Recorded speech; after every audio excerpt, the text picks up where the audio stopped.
and I'm here with you on our normal Sunday live stream. Now, normally we do that about 2:30 p.m.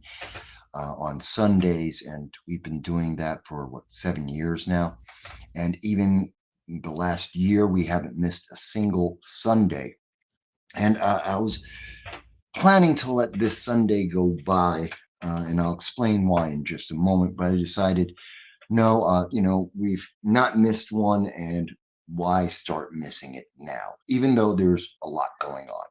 Now, you may see it in the description, and I'll update everything when I get back home, but I'm on the road. As many of you may know, I was in Freedom Fest in Las Vegas this entire last week. And today I'm back. By the way, guys, let me know if you can hear the volume okay. I'm in a hotel right now, so I don't want to be too loud, but I also want to make sure you can hear me. But I was in Freedom Fest, and I had taken Spirit Airlines. And bear with me for a second, but let me just do a public service announcement here. Spirit Airlines, don't use them. They are horrible.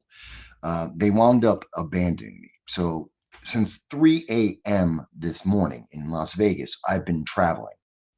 And I'm glad you can hear me. Thank you, John. And so I've been traveling since 3 a.m. I haven't had a chance to sleep. I've eaten once all day. I've had a couple of cups of coffee. So I'm pretty exhausted. Spirit Airlines delays and delays and delays, and then they canceled my flight. And they were very deceptive about that. You see, you have rights as a passenger on airlines that if there is a 3-hour delay, well, then you get food vouchers, discounts. If you get canceled, they can help provide you somewhere to stay or to help pay part of that overnight stay in a hotel. And Spirit Airlines did none of that. In fact, they told us emphatically, me and everyone who was trying to get back to New York today, told us they would do nothing because 1 minute they canceled the flight and removed their legal liability by 2 hours and 59 minutes and God knows how many seconds. And they canceled the flight and therefore removed their legal liability, expecting that no one would pay attention, that they would just get away with it. Of course, I've been yelling at them on Twitter and in DMs saying that's unacceptable. You've abandoned me. And the the Charleston airport is not 24 hours. So anyone who wasn't aware, I try to let people know about this. If you didn't know that, they would have left us standing outside the airport when it got closed down with no food, no lodging. There's storms going on and off throughout the entire night. They'd have left us in the rain, in the dark, and we can't get home for at least 24 hours. And they would have done that and not paid us a dime. Didn't care if we ate, didn't care about anything. So I'm very upset with Spirit Airlines, and you should be aware you can complain about this. You can reach out to these companies, and I do advise you to do it on X, on social media, when they do something like this and abandon you and leave you high and dry where you're scrambling to try and find somewhere to stay. So you're trying to get some food. You're trying to figure out how you're going to get home. And I'm still not sure if I'm going to get home tomorrow, but at least tonight I will have the ability to go to sleep. And I want to thank my family for helping me in that. It's it was a good trip, and this is the result. It's very upsetting. And I have to tell you, we had a very special guest that we were going to be interviewing on Monday related to Benghazi, the entire fiasco in Benghazi, where famously Hillary Clinton said, what does it matter? Well, it matters a lot. And I was going to be speaking with someone with personal experience about what happened in Benghazi and what's going on with gun control in America and what's going on with international policy in America. I was going to have that interview tomorrow. I spent the week trying to get that set up, and now I had to cancel it because of Spirit Airlines. So I'm very upset about that, but hopefully, I believe the individual, I want to keep it secret so it's a little bit of a surprise for everyone, but I believe that individual is going to still be working with me and will do the interview once I am able to get back to New York, back to the studio, and can get everything set up. I also have a interview coming up this Friday from, I believe it's going to be Abu Dhabi. And I think that could be very important for US politics. It's a candidate that I'm going to be speaking to who happens to be overseas right now. And we're going to be coming live from Abu Dhabi to bring you that interview with that candidate. So I think that'll be very exciting as well. So a lot was done. And I don't know how many people saw the coverage. I know many people saw RFK speaking at Freedom Fest. Some people may have seen my coverage of Larry Sharpe and Maj Toure and Dr. Cornell West, who had a wonderful speech on Saturday. And I covered all of that. I have incredible photos. I have over 5,000 photos from the entire event. I spoke to Spike Cohen. You may recall that I did an interview with him previously when he was running for vice president of the United States for the Libertarian Party. Yes, I got to do a follow-up interview with him. I got to talk with Maj Toure of Black Guns Matter again. It's always great to get back in touch with Maj. Was one of the first people to do an interview with him in 2019, and we've stayed in touch all through the years, and we were able to reconnect here at Freedom Fest as well. And so we had a very exclusive and wonderful interview, plus a couple of interviews about Indian politics, Eurasian politics, how that's affecting trade and the economy here in the United States, how it's affecting global stability, and what the next presidency is going to mean to the potentially a third simultaneous regional war, or as quoted by Preeti Upala, poly wars, the poly wars that we face in our future right now. And I think that was really great. I do invite people, look at the coverage. I will have additional video that was taped that I have not uploaded yet, that I will be publishing again once I get back to New York, along with all the still photos, so that you'll see all of these people and learn what it is, what was happening in Las Vegas. People talking about being free, about having different ideas, original ideas, smaller government, but at the core, being American. And I think that's important because, as we saw just yesterday, and it was shocking to see that someone was trying to assassinate President Trump. And let's talk about that. It shocked me to my core. It was about 3:35 in the afternoon in Las Vegas when I got a phone call and said, Mike, the president was just shot. President Trump had just been shot, and I was shocked to my core.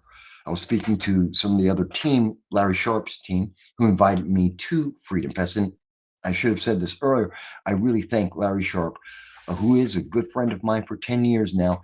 He said, you want to come to Freedom Fest, you want to get this coverage, to have these voices. Some of them are Republicans, many of them aren't. Are you willing to go? And I said, yes. And he said, okay, I'll make it happen. And he did. And I cannot thank Larry Sharpe enough for the opportunity that he presented to me to be able to get this coverage for you. The voices that the mainstream media largely excluded. Yeah, they showed up for RFK Jr., but they really hid everything. But it's because of RFK Jr. speaking, because President Trump, someone tried to assassinate him, because we saw the mainstream media suddenly do an about face after 6, 7 years now of nonstop attack, not just against Donald Trump, but against you, Americans that don't necessarily agree with CNN or MSNBC or the DNC, the establishment in our government. For those who have different voices, who want smaller government and more control, like the Constitution allows, we've been the enemy. And they have made no bones spending 7 years drilling into everyone's minds. You, anyone who does not agree, anyone who has a different voice, a different opinion, where you're the bad guy, you're the problem. I don't, it's insane to me that we hear that. And we've been hearing that for years, and we've been talking about it on this channel. Because just because you're a libertarian, you're a conservative, a Republican, Democrat, even a progressive, doesn't mean that you have an un-American approach or a bad idea. We disagree, and that's the freedom that America allows. It is critical and important for us to talk about these things. That's why we have millions of people who come to our country every year, because they can influence their government. They can be part of their government. They can help improve their government. We don't see that anywhere else in the world. People don't have that kind of power anywhere else. And that's why it's so important and why it's so dangerous when we've heard them demonize us. Say, MAGA, taking MAGA, make America great again. And they've turned that into a negative, into a some kind of evil statement. These are intrinsically positive words. This is an intrinsically positive message. And they demonized it because they didn't have control of that message, because they wouldn't have their establishment cronies in power if they were to follow that ideology of making America great, making our government smaller and less oppressive.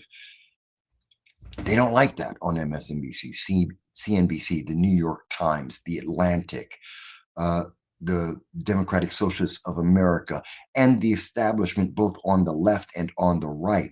And so they said, you're the problem. And they've been saying that. We now see this shooter, the individual Thomas Crooks, who is believed to be the shooter who tried to assassinate Donald Trump. He's 20. So when he was 13, when he was in junior high school, he started getting pumped full of this message from all of his teachers, as we see the liberals of TikTok. We see this on a regular basis. All these teachers that are pushing this agenda, this mindset that says you can only believe what is approved. You must accept the approved messaging. And this kid was pumped full of that. He was pumped full in every movie, TV show, cartoon, in the comic books, in entertainment, in the TV news every single night on the major news media networks. He was told every day, if you believe something that is unapproved, you're a bad person. You're to be ostracized. And he believed when they said, you know what, if you do something that's unapproved, you are un-American. You're a danger to democracy. It's incredible. They've been all the way up until yesterday, they've been saying, you are a danger to democracy, forgetting that America isn't a democracy. We're a constitutional republic. The reason why we're not a democracy is because of gang rule, mob rule.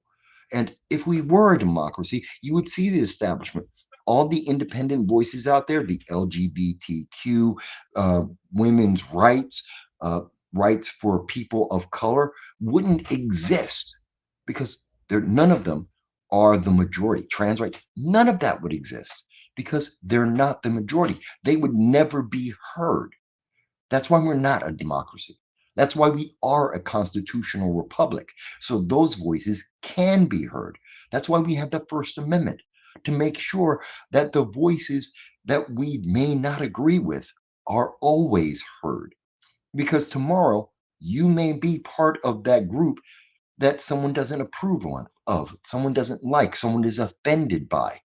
And that's, excuse me, screen's going crazy here. Oops. Sorry. I'm on my phone, as you can see, so it's going a little crazy. I'm getting messages. But you may be part of that group tomorrow that someone's offended by. And all they have to say is, I'm offended. And you, my friend, are the problem.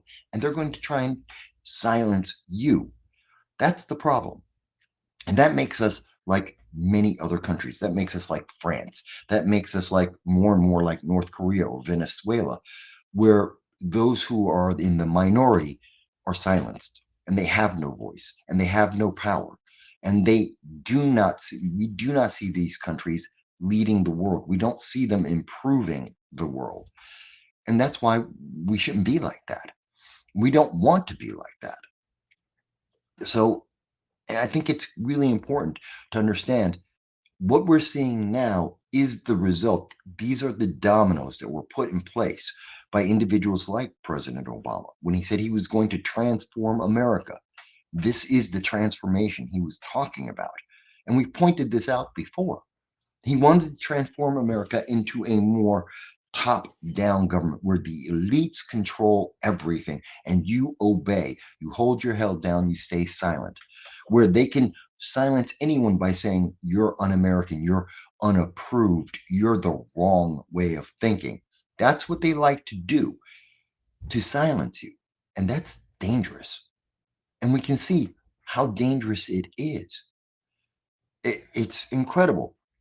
And I was speaking to many people at Freedom Fest. I was speaking to many friends and individuals over the last day and a half about what happened with the shooting, the assassination attempt. And the thing that scares me isn't that they nearly killed Donald Trump, that by a miracle of the wind, by a miracle of him just turning his head slightly at the last moment, he was able to avoid being struck dead at 150 yards. That's just insane. It's insane. Ask anyone who's gone through basic training with the Marine Corps. 150 yards is right. It's it's essentially point blank range, and no one should be able to get that close to the president with malicious intent. Nobody should. And and and the fact that they did is troubling. It is a problem. It highlights something went wrong, and we need to find out more about it. But that was actually an attack on us, and it makes me very fearful of what we're going to see happening in November. Because remember, in 2016, 1 hour, literally 1 hour after Donald Trump was declared the winner of the 2016 race. Well, we saw that in 22 cities, Democratic cities across the country, spontaneously, there were riots in every one of those major cities. We saw all of the most progressive and most extreme elements of the far left come out and clog our cities, try and destroy property, try to burn down property. It was terrifying. And I think we're going to see that again because they can't stand losing, because you have to believe whatever they believe. I've said it before on this channel. Why must I have their feelings? Why must we always adopt their feelings? They never ask to say, hey, well, you're a Republican, you're a conservative, a libertarian, you're with the Green Party. We want to adopt your feelings. We want to adopt your policies. They never say that. It's always a one-way street. You have to become like them. You have to be a clone of them, their ideas, their ideology. You have to obey. Why? That's not America. That's not democracy. That's not constitutional republic. I don't have to obey. I don't have to adopt your ideology. And you can't say, well, you're black, so you should do this. No, that has nothing to do with it. My skin color doesn't define my politics or my ideologies, nor is being male or female or trans or gay or straight or anything else. You define who you are as an American, and no one else gets to superimpose their ideology on you. And that's what they're trying to do. And if we notice in every city, every single city, consistently, we saw this in 2020, 2021, we've been seeing it even now. When anyone says, I'm not going to obey, I'm not going to adopt the ideology of the left, I'm not going to be part of that progressive message, that progressive feeling, they always result in violence. And we see this city after city. We saw that at Columbia University, and at Harvard University, UCLA, Cornell University, Binghamton University. We saw this colleges across this country. What did they do? They decided to riot. They decided to break the law, create autonomous zones, which by definition are insurrectionist areas. Those every single autonomous zone is a insurrectionist movement, every single one of them, because they violate every single local, state, and federal law. But yet the left tolerates that. They're happy to have that because those individuals will inevitably vote Democrat. That's their only choice. And they do vote Democrat en masse. So they're happy to allow them to have those protests, to block off those streets, to try and burn down buildings like we've seen in Atlanta, as we have covered, which would be the defenders of the Atlanta forest, where a group of Antifa activists from not only around the country, but around the world that came into Atlanta trying to burn down the police station, trying to burn down training facilities that were approved by the duly elected officials of Atlanta to improve the services for the people of Atlanta. And the money that was spent by the people, their taxes, were going to services, to training, to improve the police, the fire department, and EMS. And these individuals, the defenders of the Atlanta forest, they had nothing to do with that. They didn't, most of them didn't even live in the state of Georgia, let alone in Atlanta. And they decided, well, their feelings were more important. And so they tried to burn down, create arson throughout Atlanta, and attack the police and the facilities. And the left-leaning news media, the Democrats in elected office, they turned a blind eye and said, well, that's okay. Don't worry about that. Well, I am worried about that because that's yet another one of those dominoes that led to Thomas Crooks deciding that his only choice was to try and kill Donald Trump. And part of that is because we finally saw the reality. We have been lied to consistently. Joe Biden, whether you love being a Democrat or not, it is irrefutable that you have been lied to for years by the Democrats and the left leaning news media telling you night after night he's your only savior, that he's sharp as a tack, that he's brilliant, and he's the only one who can save you from MAGA and from the right and Donald Trump and TDS. And that's just not true. It's never been true.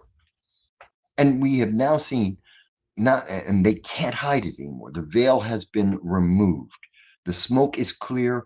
There are no more mirrors. And you see Joe Biden for what he is, an elderly man who is being abused, who's being used to maintain and wield power. And that's kind of troubling. That's dangerous. But they're happy to do so.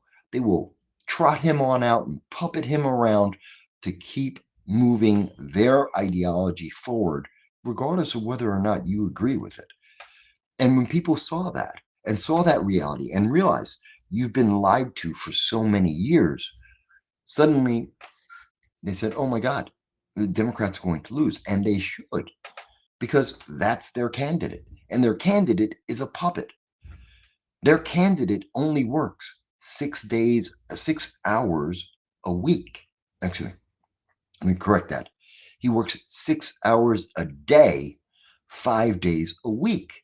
And he takes the weekends off to go to retreat after retreat after retreat, whether it's his home or Camp David or any of the other retreats. He's constantly taking time off so that he doesn't have visibility because he's not capable of doing the job. And I have to ask a question. I've asked it here before. Who's in charge of our government the other 18 hours a day? Is it the reason that we see Russia in the Ukraine? We hear China threatening to take over Taiwan. They're currently fighting low scale fighting with India and with the Philippines, threatening Japan and South Korea, so much so that they're building up armies. Is that because whoever's running the government for the 18 hours that Joe Biden is incapable of doing so, that they don't respect them, they don't fear them, that they, I don't know, have influence over them? Is that why we're seeing this? Now, I could be wrong, and maybe that isn't the case, but we don't know because we don't know who's actually in charge of our government for the majority of the time and for how many years this has been happening. That's terrifying. And the majority of Americans have suddenly realized that. And they're saying, I can't vote for Joe Biden. because he's not the one who's in charge. And I don't know what the ideology, the agenda, the mission statement of the people who are in charge. We don't know what that is because they've never had to tell the American people. We've never seen their faces. We've never made one vote for any of those individuals. And that's terrifying.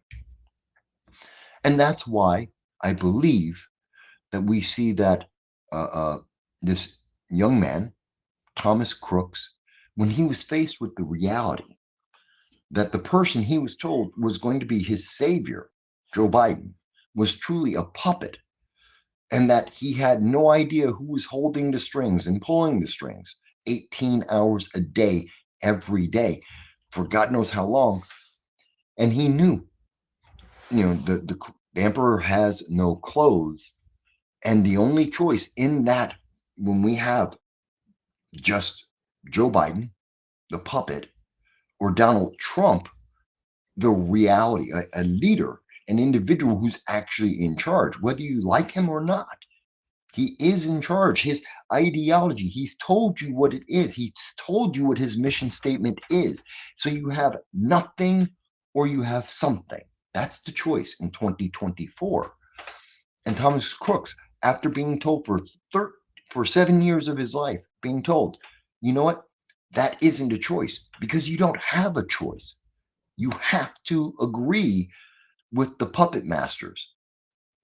He said, okay, I have nothing else but I have to use violence because that's what the left always does. That they always have to go and resort back to violence to force and coerce everyone else to go into, to be obedient.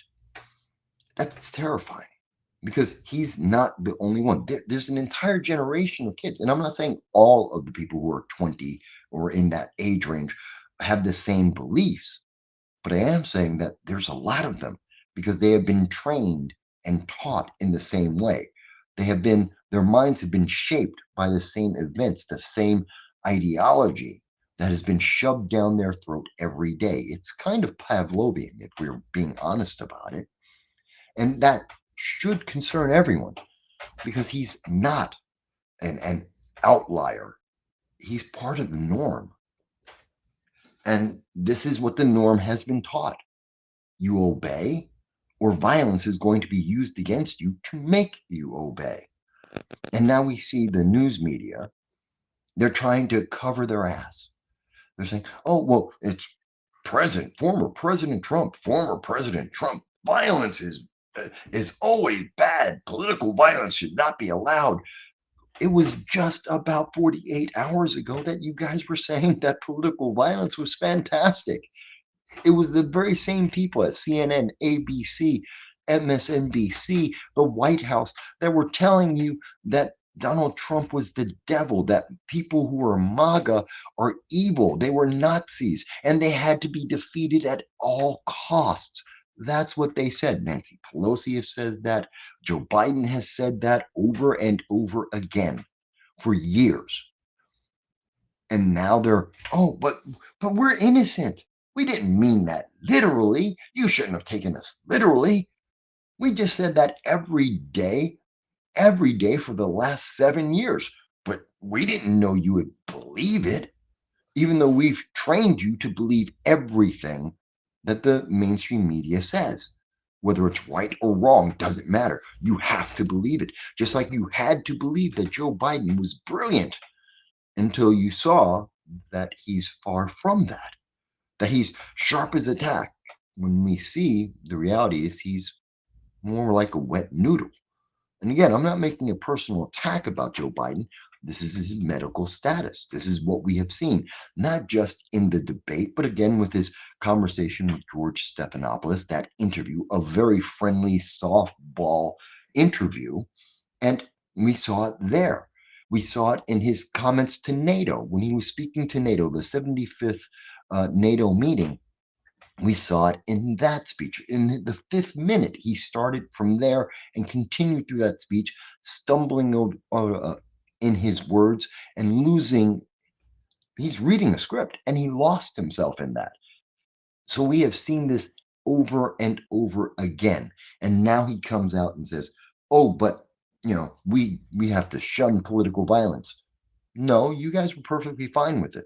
Remember in 2020, you guys were perfectly fine. In fact, Kamala Harris and Joe Biden and Democrats were both denying that Antifa existed, even though Antifa was members of Antifa killed American citizens, and they said no, they don't exist. And they also bailed out individuals of the far left, BLM, Antifa, and others, and they bailed them out of prisons and out of jail en masse. They helped put in a leadership in our legal system, our judicial system, and push forward bail reform that allowed thousands of these individuals to never be held accountable for the crimes that they committed. Mind you, if you have ideas or take actions they don't like, oh, they'll throw the book at you. They will find crimes. They will go into the books and find ancient crimes that no one has ever been charged with, but they'll use them against you because they don't like what you have to say. But when it's their people, when it's the people who vote for these elected officials, then it's not really a crime anymore. And it's okay. And the violence they do, it's okay. They're perfectly happy with burning down Minneapolis, something that is going to affect generations to come. The violence that we saw in Minneapolis from the riots and BLM burning down businesses and homes, destroying people's lives, that's generational impact. And they don't talk about it anymore. They've ignored it. It's gone. Maxine Waters was talking in Minneapolis, and an hour later, there was a drive-by shooting because she was talking about we have to, if they don't convict Derek Chauvin, then we have to take action. Well, what kind of action were you talking about, Maxine Waters? And are you surprised that an hour later, one block from where she was speaking, there was a drive-by shooting trying to shoot at police officers? Yes, they've been complicit for a long time. I'm not going to tell you that Republicans are angels or libertarians or any other political faction, that they're all angels and the perfect individuals. Of course not. To say that would be stupid. But the reality is that what we are seeing is dangerous.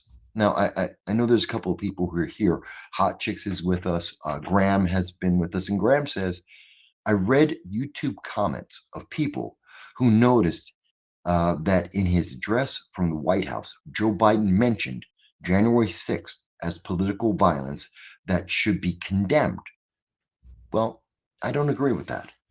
First of all, not of the two of the roughly 1,400 individuals that have been arrested and the 2,000 who have been threatened to be arrested over the coming year, uh, almost all of them, literally 95% of them, are individuals who are just walking down the halls in the lines without any disturbance, standing right next to police officers, some of them being escorted by police officers. We have 4,000 hours of footage that shows that reality. Now, were there a couple dozen people who did commit violence? Absolutely. And they should be held accountable. I agree with that completely. If you've been violent, you broke the law, fine. And even if you want to say, well, all of those 1,400 people, they all broke the law, fantastic. Let's charge them for what they did. Trespassing, it's a misdemeanor. That's all they did. They were walking around. Oh, but they showed us these 30-second clips. They showed us Ashley Babbitt, and she got shot because she was violent. No, no. If you actually watch the full 6-minute video that the mainstream media has cut down to 45 seconds, what do you see? And this is still available out there. And I invite people to check it out. I've covered it before. But in the full 6-minute video, what you see is the Capitol Police were in control of that room, that doorway where Ashley Babbitt was shot. They had control of that. And then they suddenly left the room. 2 minutes later, Ashley Babbitt was shot dead. That's terrifying. So that is terrifying. By the way, King of the Swamp, thank you for joining us as well. Uh, It's going as well as it can since I'm in South Carolina in a hotel. The what is this? This is the wait Wyndham something Wyndham. Um, it's actually a decent hotel, pretty cheap too. I'll get their name and I'll. Oh, there it is. Wyndham. Wyndham Rewards. That's where I'm at. So it's actually a decent place, and I do like it. Thank you for asking about that. Uh, but I think this is important to have this conversation to understand the consequences. And now they're saying, well, we've got to stop. And maybe this is the pivot point. No, no, let's understand it for what it is and be honest with each other. This is the political Pandora's box. And that was opened up probably about 2015 when Barack Obama decided that he wanted to uh, lift up Antifa and BLM. And he wanted to have BLM come to the White House and legitimize them. As he was saying, he was trying to transform America to make it more difficult for individuals to have individual voices, to be able to have more power in to end the power of the government. That was about 2015 that we really saw that Pandora's box opened. And we started to see where certain segments of our government would attack the mainstream public and say, you have no rights, you have no freedom. You can't say those things. And if you do, you're the bad person. You're the problem. We started seeing that in 2015, and that Pandora's box has not been closed. If we go back 7 years from today, well, that would be 2017. And that's when Thomas Crooks was in junior high school and was being fed all this information that he acted on now. That's that Pandora's box. And even though they're trying to cover their ass, they're doing CYA saying, oh, no, no, but it's not too late and it's not our fault. And it doesn't matter what we were saying 48 hours ago or what we've been saying for the last 7 years in a row. It doesn't matter because it's okay because it's not our fault. Don't hold us accountable. I'm sorry. You are accountable. New York Times, CNBC, MSNBC, The Atlantic, the White House, the Democratic National Committee, all of the Democrats in the majority of Democrats in elected office. Yes, it is your fault because you're the ones who are saying that anyone who doesn't agree with you is somehow a problem, that somehow they're the dangerous people. You've been saying that, so you're accountable when you fear mongered entire generation of people. And when people are afraid and they feel like they have no more options, which is what happened when they saw Joe Biden is a zombie president. They have no more options. They have no more choices. They can't win the election, and the guy who's they're being presented and told to vote for can't get the job done. You've taken away their options, and they're still filled with the fear that you've been pushing every single day. What are they going to do? Human beings, when your back is against a wall and you are terrified, you lash out. This is where that violence comes from. So no, I don't buy all the ABC News, CBS, and NBC when they're out there saying, "Well, it's this is an inflection point. This is an important time in America." No, we've already passed that time by years, by nearly a decade. We've already been past it. It's just that they don't want to be held accountable. They don't want people to say, but you lied to us about Joe Biden and you should have known. I mean, the reporters, you're in front of Joe Biden on a regular basis. You're flying in Air Force One with Joe Biden on a regular basis. You're scheduling the interviews with Joe Biden. You're traveling around the world with him. You mean you didn't notice ever that he was only working 6 hours a day?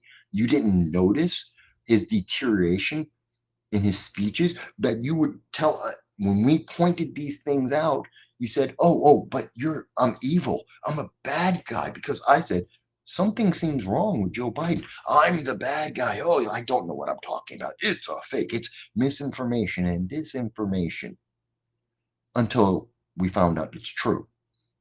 Just like with Hunter's laptop. Remember that?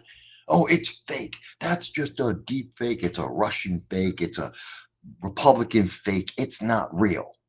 It's not true. And then 2.5 years later, New York Times comes out as the last major publication and says, oh, no, it's verified. It's absolutely true.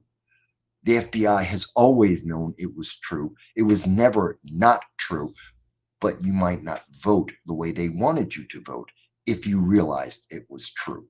You may not have kept the people in power that you voted for if you knew it was true. So they are complicit. This is something they have actively done. They just don't want to take any accountability for that. They don't want to face any of the consequences that come from what they have done. And that's why we need to hold them accountable. That doesn't mean that we have to beat them over the heads, tar and feather them. No.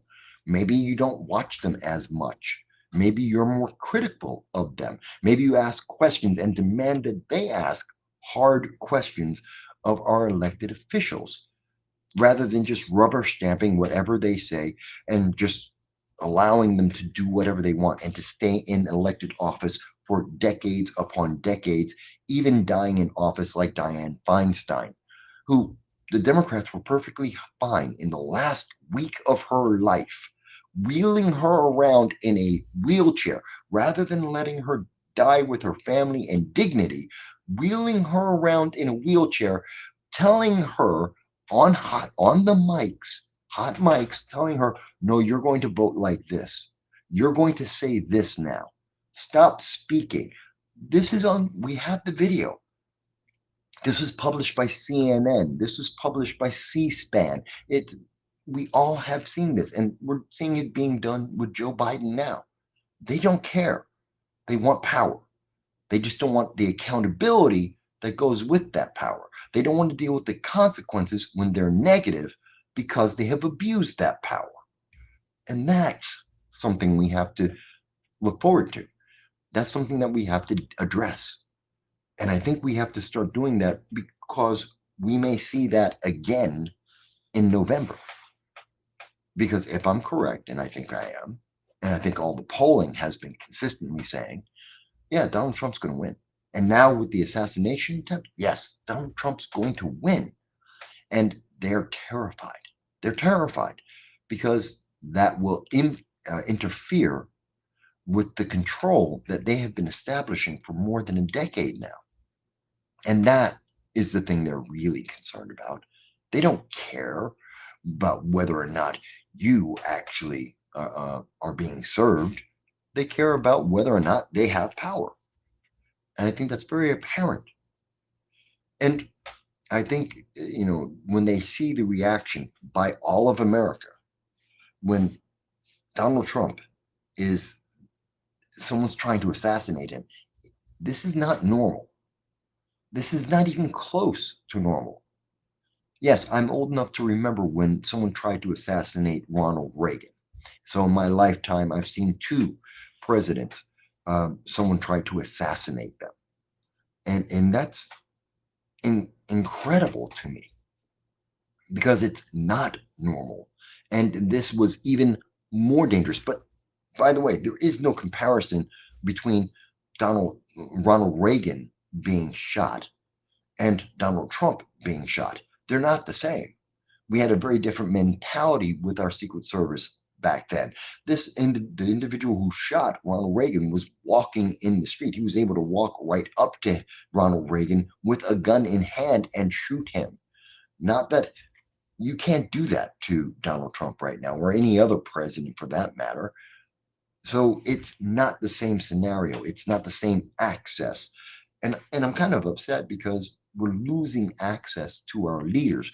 They are being more and more distanced from the real public. And perhaps we're going to start seeing that with Donald Trump. I was talking to an individual at FreedomFest, and they brought this up. It's like the Pope mobile. When someone tried to assassinate the Pope some years ago, decades ago, back in the 90s, I think it was, someone tried to assassinate the Pope. And so the Pope started riding around in what's called the Pope Mobile, a bulletproof car, so the Pope can be seen, but he can't be in touch with the masses. And that separation has an impact. It's effectively an echo chamber, and it distances you so you don't realize what real people are doing. It's kind of like with Joe Biden right now. Joe Biden thinks he's very popular. He thinks he's being very effective. He thinks that Bidenomics is working because the people in his circle, the few people who are constantly in touch with him, they're telling him everything's great and you're well loved and you're going to win. He doesn't know what the real people think anymore. Chuck Schumer doesn't go out into the public ever. Senator Chuck Schumer only shows up in public when there's a photo op. And he's been like that for about 15 years, 20 years now. You don't see him out talking with New Yorkers or the public in general. He only shows up when he wants to get votes, when he wants to look like the hero. Then he'll show up for about 15 minutes and then he disappears. He doesn't talk to the public. He doesn't talk to average people. Everything is set up so that if he's talking to you, it's guaranteed his people have done a background check on you, and they've done it because they want to get a photo of, look, see, Chuck Schumer's just like a regular person. Remember his 4th of July? He's grilling a burger, which was not meat that's not defrosted, and the cheese is laying on top of it because it's not melting, because there's no heat on it, because he wanted the image that he's one of the people when he's nothing like that. He could care less. He just wants the power, and this is his sales pitch. We got to get away from that. We need far more term limits. And I know people say, and I've said it myself, we should have a law about term limits, but the real answer is we are the term limits. All you have to do is not vote for the incumbent. And it would help if we had good people running to replace them, but that's also on us. If we know someone who should be running for an elected office, we should back them. We should help them get the signatures. We should donate to those people and really make sure that they know what they're talking about and get those candidates elected in office, whether they happen to be a Republican, a conservative, a libertarian, or God forbid, a Democrat. Yes, we need the best person, not the person that just happens to be there and has a lot of power. These are the dominoes that have been affecting American politics that led to Thomas Crooks trying to assassinate Donald Trump, that led to this moment where people are now saying, what's going to happen in the November election? They're terrified that there might be violence. And it's a real, real possibility. It's terrifying. It's terrifying. By the way, hello, Grace. It's good to see you as well. And I know there's some comments here, folks, so I know I'm not getting to all of them. It's kind of hard to read them because, again, I'm on my cell phone and I have to really get up close to see some of the comments there. And Graham mentions, yeah, I read comments reflecting that the same sentiment, that the American political establishment wants a reset of the hostilities. Yeah, but they only want that so that they can continue to maintain their power. Because if they thought they could continue to tell you that Donald Trump is the devil, they'd do it in a heartbeat. They really would. Whatever helps them win. And they just don't want you to get the backlash. They don't want the backlash of people realizing, no, you've set this up. You opened up Pandora's box, and we are now reaping the consequences of that. I know it's not a popular way of thinking about this, but I think it is a realistic way of thinking about it. And sadly, and I was mentioning, one of my conversations in FreedomFest yesterday, an individual I was talking with, they said, now we may get a presidential version of the Pope Mobile where you'll have whichever president going forward into the future, they're in these bulletproof cages so they can see the public, but they can't interact with the public because they're afraid of assassination. And it, again, takes away from that interaction, that grounding of being amongst the American people, sharing in the same experiences they have. We really need to get rid of having all these millionaires and billionaires running for elected office. We really do, because they don't know what it is to walk into a store and pay 45% more for your grocery bills every week. And knowing that you can't afford all of that, that inflation is destroying everything for you. Yeah, they're not worried about that in the same way you and I are. And we need people who do know that. We need members of Congress that do understand that they do live that common life like we all do. But again, if you're trained like Thomas Crooks has been, that you just obey, and whoever's in charge stays in charge until the party says this is the next person you're going to vote for, and you're going to put them in charge, because if you don't, the world ends, which is a lie. Donald Trump isn't going to destroy the world. Let's be honest. Donald Trump was in for 4 years. Every single thing you're being told about Donald Trump right now is everything you've been told about Donald Trump in 2016. There's going to be World War III. He's a buddy buddy with China. He's buddy buddy with Russia. He's buddy buddy with North Korea. He's evil. He's corrupt. Blah blah blah. You've heard every single one of these things. He's going to destroy America. Women are going to lose all of their rights. Black people are going to be back into slavery again. He's going to turn the clock back to the 1900s or the 1800s. You've heard this over and over again. You heard this in 2016. You heard this in 2019, 2020, 2020. None of it's true. None of it's real. It didn't happen then. Why is it going to happen now? And when you ask people this and go, okay, so what's changed between 2016 and today? Why would Donald Trump want to be an emperor and a dictator in the way that they describe, when he didn't do it last time when he was younger and had more energy and was able to sweep in? Why would he do it this time instead of then? Oh, but they don't really have an answer for that. What's his motivation for doing it now instead of when he could have done it already? Because he already had all the power. He already had control of the military. He could have done it, but he didn't. So why do you think he's going to do it now? But you don't like, some of them don't like his policies. Well, you didn't like them before. And women didn't lose all their rights. They still haven't lost all their rights.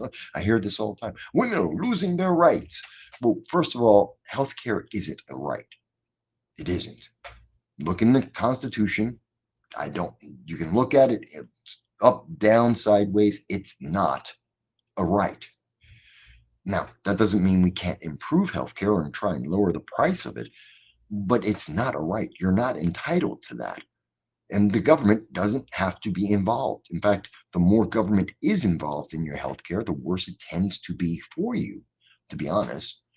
But if you really want to be able to control healthcare and have the most access to it, you need to make it more local. You need to make it so that your local assembly member, your local state elected official is the one who's in charge, because they know what you're going through. They know what's going to be effective if you're in South Carolina as opposed to New York City, as opposed to LA, as opposed to Chicago. There's big differences in those countries. I mean, size of the cities, the type of people, the industries there, the things that are going to affect people's health, they're entirely different in every single one of those places. So why is the government going to tell me that the healthcare that's perfect for South Carolina is the healthcare I need in the Bronx or that you need in Seattle? It's not the same. So that's not going to be effective for you. But we're told you have to have that. That doesn't make a whole lot of sense. So bring it down to the local level, make it so that's like that. And that's what we see with abortion. It's on the local level. It's not that women don't have a right to have health care. You do have the right. And there isn't a doctor in the country, or in pretty much in the world, but anywhere in the country that's going to say, oh, a woman needs an abortion or she will die. They will give her the abortion. That's never been the issue. It was supposed to be sparingly used. It was supposed to be rare to have an abortion because we understood, even under Ruth Bader Ginsburg herself as a Supreme Court justice, she said it's supposed to be rare. It's supposed to be the exception. It's not supposed to be a form of contraception, because when it becomes a form of contraception, well, then it becomes a form of eugenics, which is why Planned Parenthood was created. So it was never supposed to be that. And it was always expected. Even Ruth Bader Ginsburg has said many times in her speaking that one day Roe v. Wade was going to be overturned, because it should be, because it was bad law. And if Democrats really cared about it, they could have passed a national law about that over the last 5 decades. Hell, they could have done it as recently as Obama's 2010, when he had a super majority and could pass any law that he wanted. Anything that Democrats wanted, he could have passed from 2009 to 2010, and no one could have stopped them. The Democrats could have done everything that they promised that they would do in 2009 and 2010. They had a supermajority, and they didn't. And you should ask yourself, why didn't they? Because it wasn't Republicans stopping them. Republicans couldn't stop them. It's because they want the issues, they want the arguments, because it helps them keep power. It keeps them in office so that they can go back year after year, election after election, and say, oh, those evil Republicans, those evil conservatives, those evil libertarians, they don't want you to have a black people. They're going to put black people in chains, and they're going to make women the handmaiden's tale. They know it's not true. They know it's a lie. They know that they've already won all of these issues, but they have to keep that emotion going so they can control you. And again, it goes back to that Pandora's box. By pushing these buttons, by continuing to have this fear and this anger and this hate over and over and over again, then that's when you get this reaction like Thomas Crook's. Because what other option is there? They have no more choice. They're terrified. They don't want to be put into chains. They don't want to see their moms, being nothing more than the handmaiden's tale, the handmaiden. They don't want to live these terrifying lives that they are being promised are absolutely going to happen, even though they have never happened, and there's no hint of them ever happening. I think it's very important that we have these conversations about that. Grace mentioned she can see why Trump kept his own security detail. I understand it too. It makes a lot of sense. But I think there's a bigger issue out there. And we were talking about this, believe it or not, even before the assassination attempt on President Trump. A lot of people that were part of the conversation with me over at FreedomFest, both on the main stage that we're speaking, some of the breakout sessions, the side discussions that were going on, and in many of the private conversations I had in some of the videos that I recorded, interviews I recorded, we were talking about all of these issues. And some go, well, but those were libertarians and Republicans and conservatives that were talking to you, Mike. They were American citizens. I was talking to American citizens whose every single one of them, their goal was to help make America better, to make America more free for everyone. Now, does that mean I agree with every one of the proposals, every one of the ideas and issues that were made? No, absolutely not. Do I think RFK is a good presidential candidate? No, I don't. I think he's horrible. But I respect that he should be heard. I respect that he has a voice and he deserves the right to be listened to be evaluated, not thrown onto the wayside. If the Democrats had given RFK the chance to not be blackballed, not isolated and shut down by the mainstream news media. But if he was given the opportunity to debate Joe Biden, then maybe the Democratic Party would be in a far different space right now. They might be winning. Not because I think RFK is the best choice, but he's far, far better than Joe Biden. That's for sure. He's far more coherent than Joe Biden. It would be a very different world. Graham asked a question, and I know he's asked this before. Am I going over to Milwaukee? Am I going to be covering the Democratic and Republican conventions? No. And the reason why I'm not is, well, one, money. I'm poor. That's why I had to take Spirit Airlines, the discount airline. And yes, discount means you're not going to get top service. That doesn't mean that you're going to be abandoned in airports without any way of getting home or any way to get food or anywhere to have shelter. That's not the same thing. But that being said, yeah, I'm a poor guy. You know, this channel survives off of your likes, your shares, your subscriptions, and the Patreons that people go and give us $1.50 each month.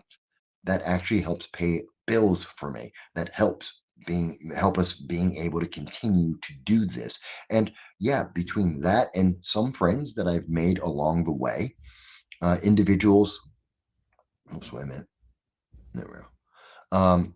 Individuals like Larry Sharp and others who have helped us and said, you know what, you have a voice. It deserves to be heard. Come with us. Let's help you get to some of these different events. I'd love to have a sponsor. If someone has a sponsor out there that says, hey, Mike, we'll cover you going out to this convention. We'll pay for the hotel. We'll pay to get you that flight and to make sure you eat while you're there, which I don't eat a lot when I'm at a convention. Um, I'll be happy to take the money and go and do that. But honestly, that's not the case. Um, Hell, I'd love to have a sponsor on this channel to upgrade some of the equipment to be able to do things better on remote when I'm out and about. I just don't have the opportunity. I just don't have the funds. I'm being honest with you. I never lied to my audience. I'm just a regular poor person like everyone else. But we are growing, and that's important. We are growing, both the Patreon, the channel. You can do super chats. We are growing, and I do appreciate each and every person who watches the channel, that subscribes, that leaves a comment, whether I agree with it or not. I appreciate the people who do super chats, or they do donations, or they go to Patreon. I appreciate each and every one of you, because you help me continue to reach more and more people and help other people. Something a lot of people don't know, and I was doing this at Freedom Fest, is I help a lot of people. I consult with them, both in terms of politics and also in terms of podcasting. Like, how do you make a podcast? What equipment do you need? What preparations do you need to have? What's the learning curve on it? What's the time frame about that? Things like that. I do a lot of that, and I've helped a few people become even more successful than myself, and that's great. I hope I can continue to do that. So it's some of the stuff that we do. Uh, Graham says, "Are you going to commemorate on the live stream coming from the end? Am I going to commentate? I should say. Am I going to make comment on the feed from the RNC? Well, first I have to get back to New York. I have to get back to my home and my studio. So maybe, probably with the Liberty First Foundation on our Friday roundtable show. I'm sure it's going to come up, and I'll probably be talking about it there. I may do videos in between the week talking about some of these things there. But I'm not that interested in the RNC because Trump's going to win. It's straightforward. So there isn't really any issue other than, well, what are the priorities of Donald Trump? And we pretty much know what they are. He's been very clear about that. So I don't think there's a whole lot to talk about for the RNC convention. Now, the Democrat convention in August, I think there's going to be a lot to talk about there because I think there's going to be riots. I think there's going to be a lot of violence because the leftists, that's their go-to action. When they are unsure, when people aren't obeying what they say, they always go to violence every single time. It doesn't matter if they're using violence against other Democrats or other people on the left, or it's going against anyone else. Their answer is always go to the violence. And that's what I think we're going to see in August. And I think that's what we're going to see in November. I would be happy to be wrong. I would love to be wrong. I don't think I will be. Um, Grace mentions that Trump needs a Congress that will work with him. I agree with you, Grace. I really do. Um, Now, is he going to get that? I don't know. I don't know that he will get that, but I do know that's what he deserves. And we've got a comment here that says, what is this? Graham says, sounds like you're a political arena combatant who is merely low on supplies at the moment. Once a Marine, always a Marine. Or so I've heard. Well, yes, that's absolutely true. Once a Marine, always a Marine. And yes, just low on supplies, but that doesn't mean you stop fighting. It doesn't mean that the fight ends. It just means you change the way you fight and you pick better fights. Since I can't be at every event, I pick the events I can go to, and I do as much work as I can.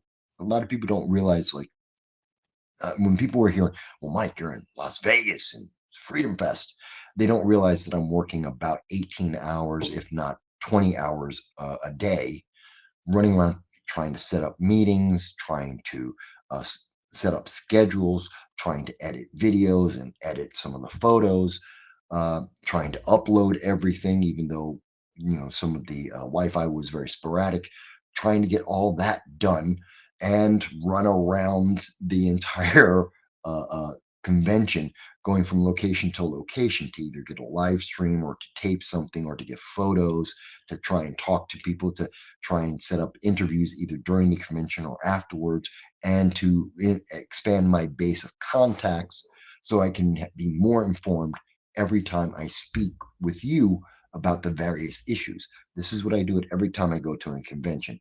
And anyone who's ever seen me at a convention, the one thing they will always tell you, yeah, I see Mike, he's all over the place. He's always running around. He's everywhere. And that's something that people always say about me at a convention. I don't eat a lot. I don't take a lot of time off, and I don't get to have fun.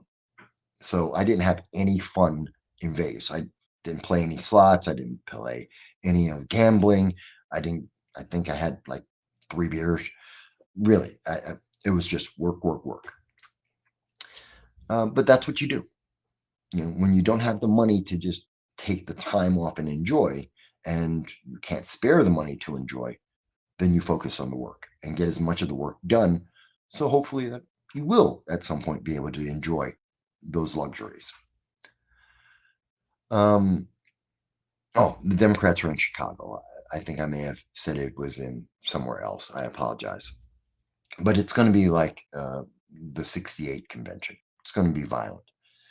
I think that's unavoidable at this point. And I think, again, Thomas Crooks is an example. Now, I know I should address, I did see the reporting and the emphasis, the reporting in the mainstream news media and the emphasis in social media saying, well, but Thomas Crooks was a Republican. He's a Republican. You got to talk about the fact he's a Republican. It's not about politics, but he's a Republican. Okay, let's be honest here. He also donated $15 in the last election cycle to progressive candidates. Let's be honest. When someone's 20, that doesn't mean just because they have a political affiliation that they vote as a Republican or a Democrat or a Libertarian or conservative or Green Party. Very often that's because that's what their parents were. Most people, they adopt the ideology, or at least they start voting under the ideology that their parents had, because that's what their parents were. So they just, okay, Like, as an example, I was a Democrat.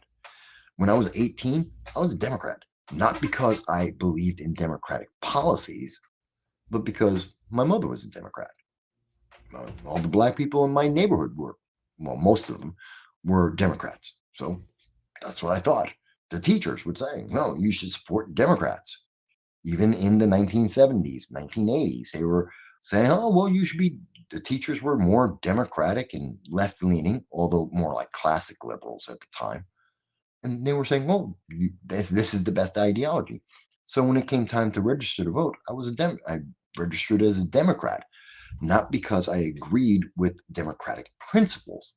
In fact, I didn't really even know them in my early 20s, but I did understand it when I came back from Russia. I did understand it a whole lot more when I got to have experiences around the country, when I was served in the military, when I went overseas for private business, when I lived in Moscow, when I lived in Tbilisi and Riga and saw their coup attempts in those nations. And that's when I changed my party affiliation. But by that time, I was 30. So there's the thing. In my 30, I was 30 and I changed my political affiliation, but I had already been a Republican. I just never got around to changing my political party because it wasn't important. I could vote any way I wanted to. I think the same thing is true about Thomas Crooks. And I think that his where he's donating the money is more of an indication of where his political leaning is than anything else. Because you give money to what you believe, where your passions lead you. Saying that I'm in the Republican Party, well, maybe you want to get information. I know a friend of mine who's a Democrat, registered Democrat, but they're a Republican. Why are they a registered Democrat? Oh, so that they can vote in Democratic primaries, and because they want to get all the email and all the notifications from Democrats throughout the election cycle so they know what they're doing. But they vote straight up and down Republican. And I know Democrats that do the same thing. They are Republican and they're getting data from the Republicans. So that's not. If we're trying to play this game as well, let's blame it on this. This shooter is no. Let's look at what they've said. Let's see what they've done. What are the actions? And if the actions reflect being more of a Republican than a Democrat, fantastic. But if they're more left leaning, and so far seems like it's more left leaning than right leaning, well, maybe it's part of this endemic because you don't see it is unnatural for someone who is more conservative leaning to create a riot, to go out and burn down cities, to try and create autonomous zones, to try and influence others with violence. That's just not a trait that we see very often. I'm not saying it never happens, but it's just not very often seen from the right.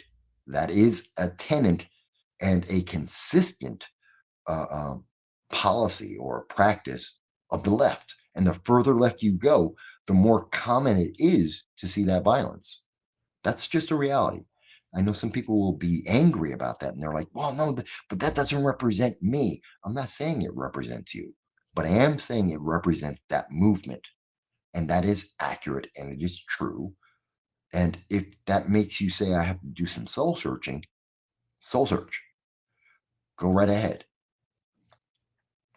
That's not a bad thing. Um, you're right, Grace. Grace mentions conservatives don't support Hamas because Hamas, a terrorist organization, throws gays off of buildings. And yet the left says they should be supporting that. And I never makes sense to me. I ask people all the time, oh yeah, you believe in the LGBTQ, you want the rights for trans and everything. You're all marching about that. And you're also saying that you want to support Hamas, who kill gays just because they exist. That makes no sense to me. Makes zero sense. I don't understand it. I know there's other comments that are being made here.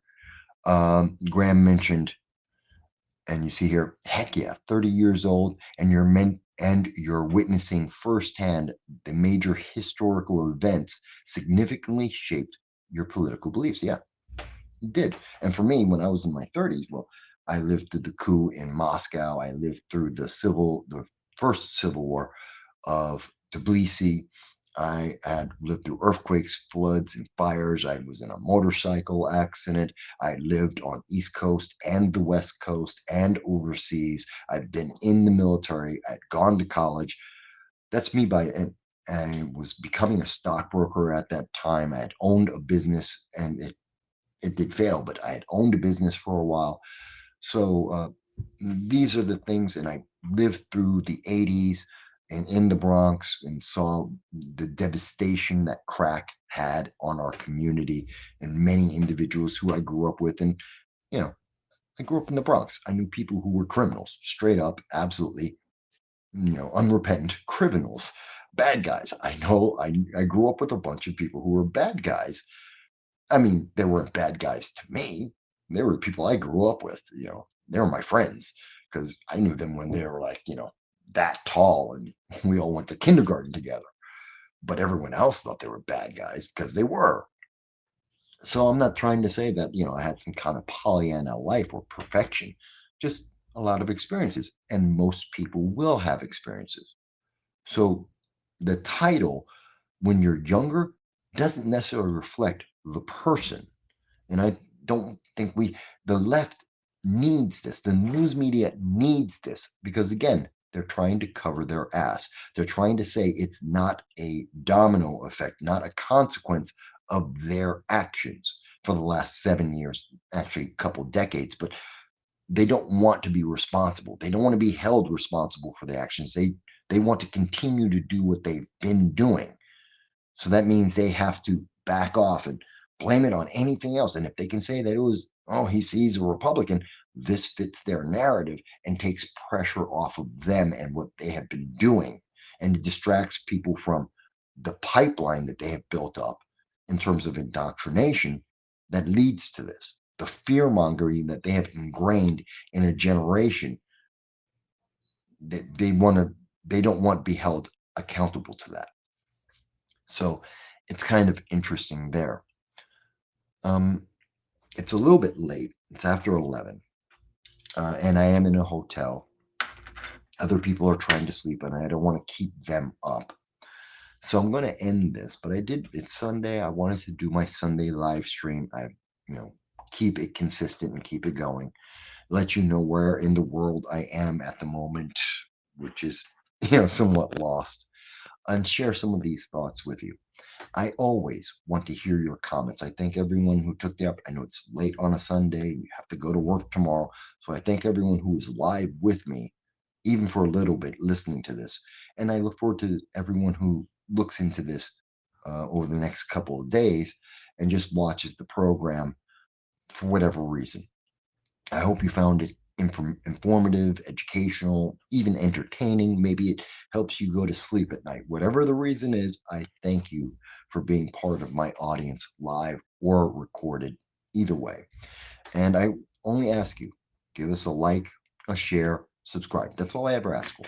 If you can afford $1.50 a month, join our Patreon. I would appreciate that. It helps pay the bills. It helps get me home from South Carolina. But if you can't, I understand it. I'm poor too. So yes, thank you, King of the Swamp. I am going to try and have a good one. I am going to thank you, Graham. I am going to try and get some sleep. I am exhausted. Thank you, Grace, for mentioning. Yes, I checked in. Thank you for the message of staying safe. I appreciate each and every one of you. I want you to be well. I will have more content throughout the week, as I said, and I will catch up whenever I get back home. And I miss my puppy, my little dog. I haven't seen him in a week, so I'm looking forward to seeing that. But until the next time, folks, I want you to be well. I want you to be safe. And don't worry, America, we're going to work this out. Somehow we will work this out. Okay.